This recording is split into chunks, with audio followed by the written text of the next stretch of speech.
Chapter 13 statistic सांख्यिकी। Revision करते हैं। कल क्या पढ़ा बताओ। सबसे पहले बताओ, हमने कही सांख्यिकी क्या होती है ये बताया था हमने। सांख्यिकी गणित की वह शाखा है जिसमें आंकड़ों को एकत्रीकरण, वर्गीकरण, प्रस्तुतिकरण, विश्लेषण तथा व्याख्या की जाती है। किसकी?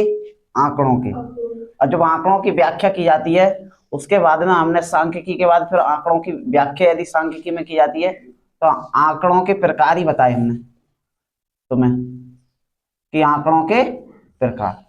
तो हमने सबसे पहले बताई तुम्हें आंकड़े दो प्रकार के, वर्गीकृत आंकड़े, अवर्गीकृत आंकड़े, और दूसरे होते हैं वर्गीकृत आंकड़े। अब वर्गीकृत आंकड़े, अवर्गीकृत आंकड़े भी दो प्रकार के होते हैं। ये देखे तुमने, ये भी दो प्रकार के होते हैं अवर्गीकृत। जब बारंबारता बंटन, जब आंकड़े बारंबारता बंटन के रूप में ना हो, और दूसरे प्रकार के ये जब आंकड़े बारंबारता बंटन के रूप में हो। ऐसे ही दो प्रकार के वर्गीकृत आंकड़े भी हमने दो ही प्रकार के पढ़े। समझ में आई ना? वर्गीकृत आंकड़े दो प्रकार के पढ़े। कौन कौन से? अंतिव्यापी आंकड़े,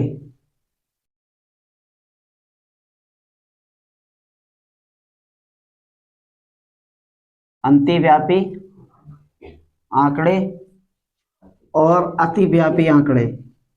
अतिव्यापी आंकड़े, अतिव्यापी से ओवरलैपिंग बोलते हैं, और जाए नॉन ओवरलैपिंग। यार इंग्लिश की ऐसी कोई बात ना है। ये चार प्रकार के आंकड़े, वैसे विशेष देखो तो आंकड़े दो प्रकार के होंगे, अवर्गीकृत आंकड़े और वर्गीकृत आंकड़े। कल हमने आंकड़ों के प्रकार बताए तुम्हें, तो आंकड़े के प्रकार में दो प्रकार के आंकड़े होते हैं, एक अवर्गीकृत आंकड़े और एक वर्गीकृत। जब हमने अवर्गीकृत आंकड़े को जब समझा तो ये भी दो प्रकार के निकले। क्या? जब आंकड़े बारंबारता के रूप में ना हो, ऐसे सादा दिए गए हों। समझ में आई ना? कि कोई डाटा भी है वो सादा, एक सिंगल सिंगल सिंगल संख्या में कोई डाटा दिया गया हो, बारंबारता बंटन ना हो। लेकिन जब आंकड़े जो है बारंबारता के रूप में भी होते हैं, किसके? बारंबारता बंटन के रूप में ना हो और बारंबारता बंटन के रूप में हो। सही है? ये दो प्रकार के होते हैं। अब वर्गीकृत आंकड़े भी दो प्रकार के निकले। एक तो ऐसे डाटा, ऐसे आंकड़े जो अंतिव्यापी आंकड़े हैं, एक अतिव्यापी आंकड़े हैं। अंतिव्यापी वाले आंकड़ों में हमने तुम्हें बताई कि 0 से लेकर 10 तक एक जो वर्ग अंतराल है, तो दूसरा वर्ग अंतराल ओवरलैप नहीं करेगा इसमें। 11 से 20, 21 से 30, 31 से 40, ये वाला जो इसमें जो है वर्ग अंतराल ओवरलैप नहीं करेगा। ओवरलैप का मतलब है वर्ग की उच्च सीमा अगले वर्ग की निम्न सीमा के बराबर नहीं होगा। लेकिन अतिव्यापी वाले आंकड़े में इस प्रकार के आंकड़े होते हैं कि जिसमें जो वर्ग समूह है वो वर्ग की उच्च सीमा, वर्ग की उच्च सीमा अगले वर्ग की निम्न सीमा के बराबर होगा। वर्ग की उच्च सीमा अगले वर्ग की निम्न सीमा के बराबर होगा। वर्ग की उच्च सीमा अगले वर्ग की निम्न सीमा की। यदि वर्ग की उच्च सीमा अगले वर्ग की निम्न सीमा के बराबर है तो अतिव्यापी आंकड़े। यदि वर्ग की उच्च सीमा अगले वर्ग की निम्न सीमा के बराबर नहीं है तो अंतिव्यापी आंकड़े। समझ में आ गई ना? ये अंतिव्यापी और अतिव्यापी आंकड़ों में यही अंतर है कि अंतिव्यापी में ओवरलैप नहीं करेंगे, मतलब वर्ग की उच्च सीमा निम्न सीमा अगले वर्ग की बराबर नहीं होगी। और अतिव्यापी वाले आंकड़े में वर्ग की उच्च सीमा और उससे अगले वर्ग की निम्न सीमा बराबर होगी अतिव्यापी वाले आंकड़े में। लेकिन हमारे लिए काम की यही आंकड़े हैं, अतिव्यापी वाला। समझ में आई ना? इस प्रकार से जो ओवरलैप करें, मतलब एक दूसरे उच्च सीमा और अगले वर्ग की निम्न सीमा के बराबर हो, ऐसे आंकड़े हमें चाहिए आगे जो सवाल हल करेंगे तो। तो टेबल में यदि तुम्हें अतिव्यापी आंकड़े दें तो ऐसे ही हल कर देंगे। यदि अंतिव्यापी आंकड़े दें तुम्हें तो अंतिव्यापी आंकड़ों से, इस वाले आंकड़ों से हम ऐसे वाले आंकड़े बना लेते हैं। समझ में आ गई ना? मान के चलो एक टेबल 10 से 20, 20 से 30, 30 से 40। अब बताओ ये अंतिव्यापी है अतिव्यापी? बताओ फटाफट से। जो ये वर्ग अंतराल मैंने बना दिए, ये बताओ अंतिव्यापी आंकड़े हैं क्या अतिव्यापी आंकड़े हैं? अतिव्यापी। अब इस अतिव्यापी हाँ, और अब बताओ 21 से 30, 31 से 40, 41 से 50 और 51 से 60। अब बताओ ये कौन से आंकड़े हैं? अब इस अंतिव्यापी आंकड़ों से हमें अतिव्यापी आंकड़े बनाने हो तो हमने एक बात और बताई कि वर्ग की उच्च सीमा और अगले वर्ग की निम्न सीमा का अंतर का आधा इसमें घटा देंगे और इसमें जोड़ देंगे। समझ में आ गई ना? वर्ग की उच्च सीमा अगले वर्ग की निम्न सीमा के बराबर है तो कोई टेंशन ही ना, अतिव्यापी है। और यदि बराबर नहीं है तो इनका जो अंतर होगा उस अंतर का आधा इसमें घटा देंगे और इसमें जोड़ देंगे। तो अंतर का आधा, अंतर है एक का आधा, तो आधा इसमें घटा देंगे 9.5 और उसमें जोड़ देंगे 20.5। इसमें घटा देंगे 20.5, इसमें जोड़ देंगे इसमें घटा देंगे ना, घटा दिए। अब इसमें जोड़ दो 30.5, अब इसमें घटा दो 30.5, अब इसमें जोड़ दो 40.5, 41 है, इनमें घटा दो आधे 40.5 और इनमें घटा दो 50.5, 51 में आधा घटा दो 50.5, 60.5। अब देखो अतिव्यापी बन गई 30.5, 30.5, 40.5, 40.5, 50.5, 50.5। तो अंतिव्यापी आंकड़ों से अतिव्यापी आंकड़े बनाने पड़ जाएं तो इनके अंतर का आधा इसमें घटा दो, इसमें जोड़ दो, इसमें घटा दो, इसमें जोड़ दो, इसमें घटा दो, इसमें जोड़ दो। कल वाली क्लास यही थी, बस केवल हमने सांख्यिकी बताई, आंकड़े के प्रकार बताए, अवर्गीकृत आंकड़े, वर्गीकृत आंकड़े, वर्गीकृत आंकड़े। अवर्गीकृत आंकड़े दो प्रकार के होते हैं, जिसमें बारंबारता हो ना हो और जिसमें बारंबारता हो। और अब वर्गीकृत आंकड़े भी दो प्रकार के थे, अंतिव्यापी आंकड़े और अतिव्यापी आंकड़े। अंतिव्यापी आंकड़े दे रखे हों और अतिव्यापी आंकड़े बनाएंगे तब भी हमने यहाँ तक कैसे बनाएंगे, उनके अंतर का आधा इसमें जोड़ देंगे, इसमें घटा देते हैं निम्न सीमा में और उच्च सीमा में जोड़ देते हैं। यहाँ तक की क्लास हमने कल बता दी थी। 100 छात्र हैं हमारे पास और 100 छात्रों में से ऐसे छात्र जिनकी उम्र 0 से लेकर 10 तक है वो ऐसे कितने हैं? 20 छात्र हैं। और जिनकी उम्र 10 साल से ऊपर है, 20 साल से कम है, ऐसे कितने हैं? 35। 20 से ऊपर है और 30 से नीचे है, ऐसे कितने हैं? 25। और 30 से लेकर 40 तक के कितने हैं? 20। तो ऐसी डाटा ये जो है इसी से कहते हैं डाटा। सही है। अब ये एक वर्ग के रूप में सजा दिया है, ये है वर्गीकृत आंकड़े, वर्गीकृत डाटा। अब इसमें वर्गीकृत डाटा में कुछ समझ लो। वर्ग चिन्ह समझ लो क्या कहते हैं वर्ग चिन्ह से। इसे इंग्लिश में कहते हैं क्लास मार्क्स। क्या? Class marks. आगे काम में आएगा ये क्लास मार्क्स। इसको एक्स से ही दिखाते हैं। ये जब डाटा हम माध्य निकाले करेंगे तब वर्ग चिन्ह काम में आएगा। ये वर्ग चिन्ह क्या होता है? किसी भी वर्ग की निम्न सीमा और प्लस उच्च सीमा को जोड़ के और आधा कर दो, ये वर्ग चिन्ह कहते हैं उससे। जैसे हम कहें इस वाले वर्ग का वर्ग चिन्ह क्या होगा, तो इसकी वर्ग चिन्ह होगा 20 + 30/2, 50/2 बराबर 25। समझ में आ गई ना? किसी भी वर्ग समूह, किसी भी वर्ग अंतराल का वर्ग चिन्ह क्या होगा? निम्न सीमा और उच्च सीमा को जोड़ देते हैं तो क्या होगा? वर्ग चिन्ह। अब सबसे वाली बात देखो, वर्ग माप। एक लास्ट और है वर्ग माप। समझो वर्ग माप क्या होती है। वर्ग माप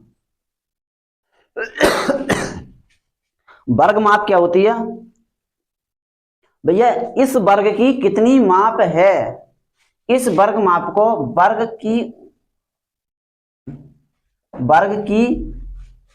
लंबाई भी कह देते हैं।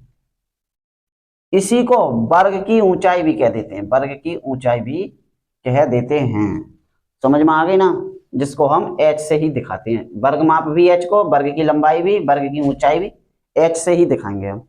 क्या होती है वर्ग माप से, समझ गए होगे, माप मतलब इसकी कितनी माप है, 0 से लेके 10 तक चले हैं तो इसमें कितने लोगों का अंतर आ गया, मतलब कितने तक के लोग आ गए, 10, यानी कि वर्ग की उच्च सीमा और निम्न सीमा का अंतर, उच्च सीमा और निम्न सीमा का अंतर निकाल देते हैं, घटा देते हैं, वो निकल जाता है क्या, वर्ग माप। इसकी वर्ग माप क्या होगी, 30 माइनस 20 बराबर 10, 40 माइनस 30 बराबर 10, 20 माइनस 10 बराबर, तो इसकी वर्ग माप क्या आ रही है, ऊंचाई कितनी आ रही है इसमें 10। इस वर्ग हम पूछा वर्ग माप कितनी आ रही है 10, समझ में आ गई ना। और वर्ग मापना क्या क्या, हम क्या, वर्ग की लंबाई कितनी है 10। अब समझो वर्ग माप 10 और हम पूछे वर्ग चिन्ह, तो निम्न सीमा और उच्च सीमा को जोड़ के आधा कर देंगे, वर्ग चिन्ह है 5। समझ में आ गई ना बात है, बताओ वर्ग चिन्ह क्या है 5, दोनों वर्ग चिन्ह उन्हें जोड़ देते हैं और आधा कर देते हैं। क्या क्या बता सकते हैं इसमें, प्रेक्षण कितने हैं, यही 100 छात्र हैं, 100 लोग हैं तो 100 छात्र। बारंबारता क्या होती है, बारंबारता ये होती है भाई, किससे दिखाते हैं, एफ से दिखाते हैं, एफ से भी दिखा देते हैं, एफ आई से भी दिखा देते हैं, सही है। अच्छा, और वर्ग अंतराल क्या होता है, वर्ग अंतराल का किताब क्या होता है, ये होता है वर्ग अंतराल।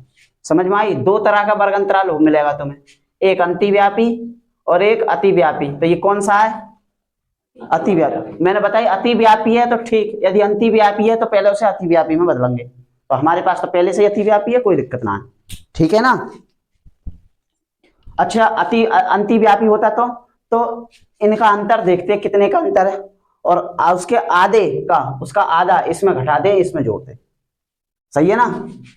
उसके बाद में क्या बताया हमने, वर्ग अंतराल के बाद में बताया वर्ग क्या चिन्ह, वर्ग चिन्ह, वर्ग चिन्ह क्या बताया, दोनों को जोड़ के आधा कर दो, निम्न सीमा और उच्च सीमा को जोड़ के आधा कर दो, जो आए वो वर्ग चिन्ह है, ठीक है ना। उसके बाद वर्ग चिन्ह के बाद बताया मैंने वर्ग माप क्या होती है, वर्ग माप जिसे वर्ग लंबाई भी कहते हैं, जिसे वर्ग की ऊंचाई भी कहते हैं, जिसको एच से भी दिखाते हैं। ये कैसे, ये उच्च सीमा माइनस निम्न सीमा, हाई सीमा माइनस निम्न सीमा, 10 माइनस 0 बराबर 10, या इससे निकाल ले 30 माइनस 20 बराबर 0, 30 माइनस 20 बराबर 10, किसी से भी निकाल लो तो ये आने चाहिए। बारंबारता क्या होती है, प्रेक्षण क्या होती है, वर्ग अंतराल क्या है, वर्ग चिन्ह क्या है, वर्ग माप क्या है, वर्ग लंबाई वर्ग ऊंचाई क्या है, ये एक ही बात है या अलग अलग बात है, ये समझने वाली बात है। अब हम पढ़ेंगे माध्य, किसी भी आंकड़े का माध्य ज्ञात करेंगे। क्या ज्ञात करेंगे, माध्य ज्ञात करेंगे। अब एक बात बताओ, जब माध्य ज्ञात करेंगे तो हमारे पास 4 प्रकार के आंकड़े हैं, एक ये, एक ये, एक ये और एक ये, 4 प्रकार के आंकड़े हैं। तो हर प्रकार के आंकड़ों के अलग, हर प्रकार से निकलेंगे ना निकलेगा माध्य, समझ में आ गई ना भाई, हर प्रकार से माध्य निकलेगा। तो सबसे पहले हम जब समझेंगे अवर्गीकृत आंकड़ों के माध्य निकालेंगे हम, जब जो है आंकड़े जो है बारंबारता बंटन के ना हो, फिर हम जानेंगे बारंबारता बंटन के हों, ठीक है। मिटा दें, देखो सब, अब हम क्या सीखेंगे, अवर्गीकृत, देखो पहले वाले जो डाटा है, पहला वाला आंकड़े हैं उनके माध्य सीखेंगे। सबसे पहले देखेंगे अवर्गीकृत, अवर्गीकृत आंकड़ों के माध्य सीखेंगे।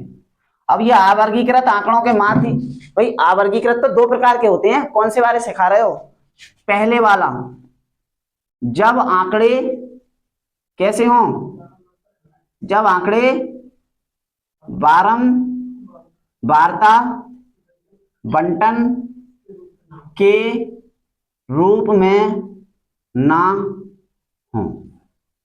अब आई ना समझ में, बोलो। अवर्गीकृत आंकड़ों के माध्य से सीख रहे हैं हम, माध्य क्या होता है, तो माध्य निकालने के लिए हम माध्य निकालने के लिए हम कुछ तरीका बता रहे हैं तुम, लेकिन हर आंकड़े के लिए अलग अलग तरीका है माध्य निकालने का। समझ में आ गई ना? माध्य ही निकलवाएगा तुमसे पेपर में, ये पूरी एक्सरसाइज में माध्य ही पूछेगा तुमसे कि माध्य ज्ञात करो। अब हर प्रकार के आंकड़े के लिए अलग अलग व्यवस्था है माध्य निकालने की। तो सबसे पहले हम माध्य उस आंकड़े का माध्य सीखेंगे निकालना जो अवर्गीकृत हो और बारंबारता बंटन के रूप में ना हो। अवर्गीकृत हो और बारंबारता बंटन के रूप में ना हो तो ऐसा समझो उसमें कोई ना कोई प्रेक्षण होंगे जिनकी संख्या n होगी। n प्रेक्षण होंगे ना, n प्रेक्षण की जगह सवाल में वो देगा कि भैया 5 प्रेक्षण है, देगा ना देगा। ऐसे हम तो इसमें लिख रहे हैं n प्रेक्षण है और वो n प्रेक्षण के नाम भी देगा। क्या देगा? x1, x2, x3, x4 और डॉट डॉट xn तक देगा। ये समझ में ना आई तो वो सवाल में ऐसा देगा 5 प्रेक्षण देगा तो 5 प्रेक्षणों के नाम भी देगा वो कि पहला 1 है, दूसरा, तीसरा, चौथा, पांचवा। समझ में आई ना? यानी कि 5 प्रेक्षण हैं और उनके नाम दिए हैं इसने, तो हमने ये अचर राशि में मान ली है n प्रेक्षण है और उनके ये नाम हैं। तो इनका माध्य कैसे निकालेंगे? क्या माध्य कैसे निकालेंगे? माध्य को हमेशा x बना के उसके ऊपर बार लगा देते हैं। तो या तो ये माध्य लिख दो या इतना लिख दो या दोनों लिखो तो ब्रैकेट में लिख दो, इसे माध्य ही कहते हैं। ये माध्य का चिन्ह है, ये माध्य है। समझ में आ गई ना? तो माध्य कैसे निकालेंगे ये समझो। तो जितने पद होते हैं उनको सबको जोड़ देते हैं, x1, x2, x3, x4 जितने भी हों तुम्हारे पास xn सबको जोड़ के और उन n प्रेक्षण हैं वो उनकी संख्या नीचे ये निकाल देते हैं। क्या? माध्य। इसमें कैसे सवाल में निकालेंगे? इसका माध्य जब निकालेंगे हम तो इस प्रकार से निकालेंगे, जितने भी प्रेक्षण हैं उनको जोड़ देते हैं और बटे में जितने प्रेक्षणों की संख्या होती है वो रख देते हैं। समझ में आई ना? तो इस सवाल में 1 और 2 3, 3 और 3 6, 6 और 4 10, 10 और 5 15, 15 बटे 5, इसका माध्य आ गया 3।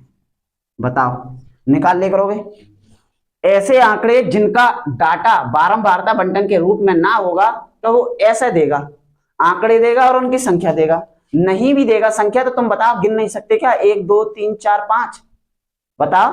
तो वही संख्या नीचे रखनी है और डाटा को जोड़ देना है, नीचे रखनी है। बताओ माध्य निकाल ले करोगे? ये तो बहुत सरल है। चलो कोई बात नहीं। तो हमने अब इसका हमने बना दिया ये सूत्र कि भैया जितना x1 है, x2 है, x3 है, x4 है सबको जोड़ देते हैं और बटे में क्या कर देते हैं n। इसके सूत्र को एक प्रकार से और लिखते हैं। क्या? देखो अभी सभी प्रकार समझ लो। इसको जानो, इसको सिग्मा, इसे क्या कहते हैं? सिग्मा। जिस अक्षर के आगे जिस भी अल्फाबेट्स जो भी अक्षर है उसके आगे यदि ये लग जाता है तो उसका मतलब होता है ये सिग्मा का मतलब योग। क्या? योग। जैसे मैंने लिख दिया सिग्मा x तो समझो x के जितने भी पद हैं वो सब जुड़ेंगे, इसका मतलब है जुड़ेंगे। समझ में आ गई ना?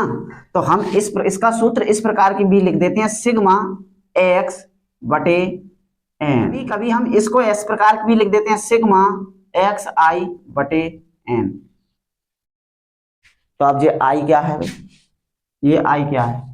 तो ये i बराबर कुछ भी हो सकता है, x1 भी है, x2 भी है, x3 भी है, x4 भी है, जितने भी x है सबको जोड़ेंगे बटे में है। जी समझ में आ रही है ना ये क्या बना रहे हैं हम? इस सूत्र को हम इस प्रकार भी लिख सकते हैं, सिग्मा x बटे n।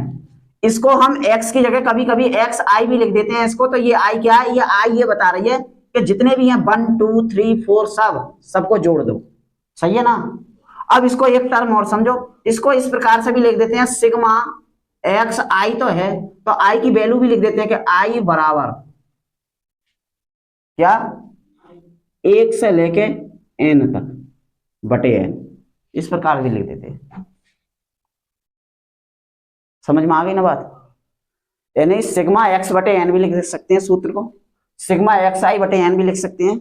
अब यहाँ इनने ये भी बता दिया सिग्मा x i तो है ही है, ये i बराबर क्या है? तो जिस सिग्मा में i बराबर x की जगह यहाँ x i है ना, तो x 1 भी हो सकता है, 2 भी हो सकता है, यानी आई से आई बराबर 1 से लेके n तक जा सकते हैं हम।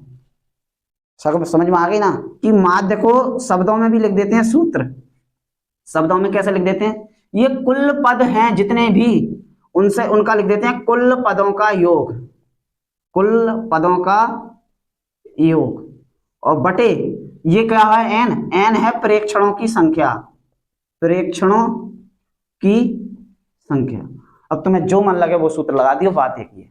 यानी एक हिंदी में भी सूत्र लिख देते हैं इस प्रकार से भी लिख देते हैं, और सबको एक बार में जोड़ के इस प्रकार से भी लिख देते हैं, बात एक ही है। बताओ कोई अलग चीज दिख रही है इनमें?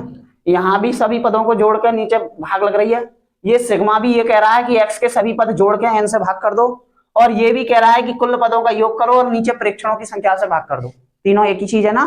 तो हमने माध्य निकालना सीख लिया। कौन सा माध्य? जब बारंबारता बंटन के रूप में ना हो, यानी इसका बी फॉर्म समझेंगे, जब आंकड़े बारंबारता बंटन के रूप में हो। जब बारंबारता बंटन के रूप में हो तो इसमें भी n प्रेक्षण होंगे, बोलो होंगे ना होंगे, बोलो। और जब n प्रेक्षण होंगे तो उनके नाम भी होंगे, x1 x2 x3 dot dot dot dot, ये xn तक जा सकती है बात, होंगे ना होंगे। और जब आंकड़े बारंबारता बंटन के रूप में हैं तो इनकी संख्या भी बताई जा रही होगी कि भैया इनकी जो बारंबारता है वो कितनी है, होगी ना होगी। बारंबारता बंटन भी बताई जा रही होगी कि कितनी है, मान हमने f1 f2 f3 मान ली, और ये fn तक जा रही है, समझ में आ गई ना। यहां क्या है, प्रेक्षण, सही है। और यहां क्या होगी, या तो वो ऐसे देगा या ऐसे देगा, x1 जो है वो f1 बार है, x2 है वो f2 बार है, x3 है वो f3 बार है, इसी प्रकार से xn होगा तो fn बार है। बताओ समझ में आ गई ना। तो डाटा जे बारंबारता बंटन के रूप में और जे भी बारंबारता बंटन के रूप में, यहाँ टेबल है यहाँ टेबल ना बनी, भी बात है कि समझ में आई। तो इस प्रकार के डाटा यदि दिया हो तो माध्य कैसे निकालेंगे, तब माध्य कैसे निकालेंगे, तो माध्य, उसमें माध्य निकालने के लिए हम लगाते हैं, क्या करेंगे, इस प्रकार के डाटा को ऐसी टेबल में सजा लेंगे जैसा हमने टेबल सजाई है, और एक कॉलम और बढ़ाएंगे हम, और उसमें लिखेंगे हम, ये जब x है और ये जब f है, भाई बारंबारता को क्या लिखते हैं बताओ, f, और प्रेक्षण को क्या लिखते हैं, x, प्रेक्षण को क्या लिखते हैं, एक्स आई, और बारंबारता को एफ आई, क्योंकि आई का मतलब है 0 से लेके कहीं तक भी जाओ, सही है ना।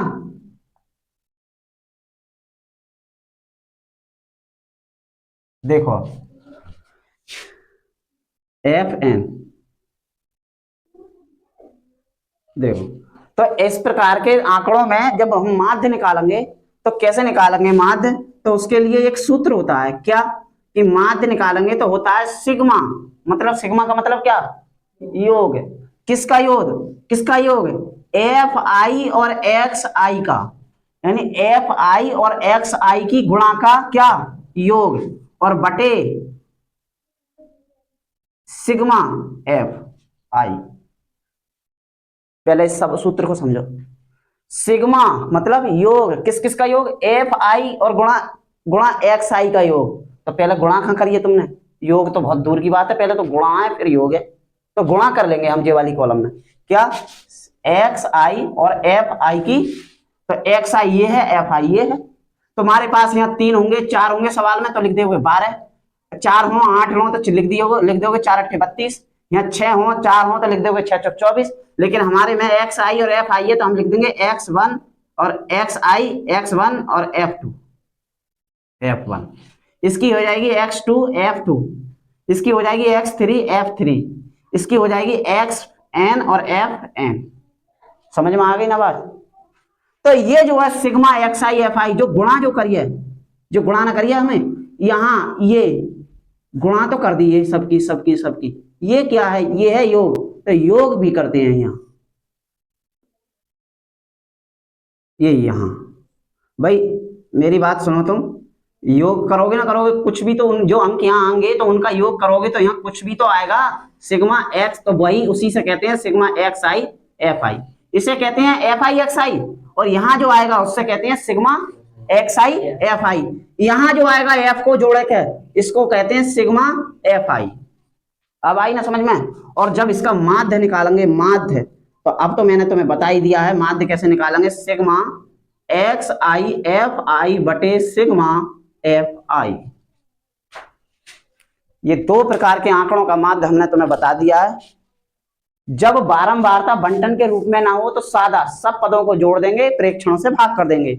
इसको कहते हैं सिग्मा एक्स बटे एन, कुल पदों का योग बटे प्रेक्षणों की संख्या। जब बारंबारता बंटन के रूप में हो, यदि बारंबारता बंटन के रूप में कैसे भैया, किसी पद की बारंबारता भी दी हो, बारंबारता भी दी हो, संग में बारंबारता भी दी हो, तो ऐसे सवालों में हम उसकी एक्स आई और जो इसे प्रेक्षण को कहते हैं एक्स आई और इसको कहते हैं एफ आई, इनकी गुणा कर देते हैं। क्या कर देते हैं? उससे कहते हैं एक्स आई और एफ आई। ठीक है, तो हमने जब इनकी गुणा करी तो देखो ये गुणा आ गई, ये गुणा आ गई। इससे मतलब ना जब ये गुणा कर देते हो और जब ये तुम जोड़ोगे उससे कहते हैं sigma x I F I. क्या कहते हैं? Sigma x I F I. और जब तुम बारंबारता को भी तो जोड़ोगे उससे क्या कहते हैं? Sigma F I. तो बारंबारता बंटन का माध्य निकालते हैं तो sigma x I F I, यानी जो मान यहाँ आए वो और बटे जो मान आए वो और दोनों से भाग कर देते हैं, माध्य निकल जाएगा। उदाहरण के लिए एक समझो, तुम एक उदाहरण समझा दे रहे हैं हम तुम्हें। जैसे मान के चलो यहां देखो तुम्हारे पास प्रेक्षण 1 2 3 4, ये 4 प्रेक्षण है और की बारंबारता दी हो तुम्हें कि 6 8 3 2, इस प्रकार से बारंबारता दी हो। ये बारंबारता है, सही है, बारंबारता बंटन है, ये सही है। इसका मतलब है क्या कि ये जो बारंबारता है, ये बारंबारता जिसको एफ आई से कहते हैं, और ये क्या है? प्रेक्षण। इसका मतलब है एक प्रेक्षण ये 6 बार आया है, उसमें 2 प्रेक्षण 8 बार आया है, 3 प्रेक्षण 3 बार आया है और 4 प्रेक्षण 2 बार आया है। इतनी बात समझ में आई ना? बताओ। तो इसे देख के ऐसी टेबल बना लोगे है? और जब टेबल ऐसी बना लो तो एक कॉलम एक्स्ट्रा रखियो, क्योंकि हमें योग भी करना होता है। तो इससे कहते हैं एक्स आई, इससे कहते हैं एफ आई। तो हम इनकी गुणा भी करेंगे, एक्स आई और एफ आई की। 1 छक्का 6, 2 चौक 8, 3 तिया 9, 4 दूनी 8। अब एक बात बताओ, यहां भी तो कोई संख्या जुड़ेगी, यहां जब इसे जोड़ेंगे तो यहां कोई संख्या ना आएगी? 6 और 8 14, 14 और 9 6 और 8 14, 14 और 9 कहां 8 दूनी 16? ये 2 की बारंबारता 8 बार है तो 2 अट्ठे, हाँ 2 अट्ठे 16, सही है। अब इसको जोड़ेंगे हम तो यहाँ कोई तो संख्या आएगी। 6 और 16 22, 22 और 9 22 और 9 31, 31 और 8 39। और इसको भी तो जोड़ के कोई ना कोई संख्या आएगी। 6 और 8 14, 14 3 17, 17 और 1 18 और 1 19, कितनी? 19। तो इसका जब माध्य निकालेंगे तो सूत्र होता है सिग्मा एफ आई एक्स आई बटे सिग्मा एफ आई। अब बता तुम सिग्मा एफ आई एक्स आई कहां है? क्या ये है? ये है? ये है? इसे कहते हैं एक्स आई एफ आई का योग, क्यों? हमने जोड़ दिया है, सही है। और ये क्या है?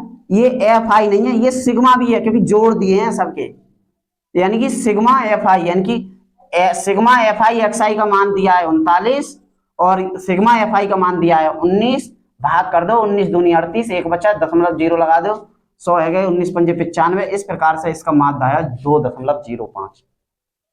समझ में आई ना? तो 2 प्रकार के डाटा, यदि बारंबारता बंटन ना हो तो सादा ही निकाल देंगे, और बंटन के रूप में हो तो पहले टेबल निकालेंगे, टेबल बनाएंगे, टेबल बनाने के बाद एक्स आई एफ आई की गुणा करेंगे, और गुणा करने के बाद यहाँ जो है उसे जोड़ देंगे, इसको भी जोड़ देंगे बारंबारता को, और फिर sigma x I F I को सिग्मा एफ आई से भाग कर देंगे, माध्य निकल जाएगा। माध्य निकाल लोगे?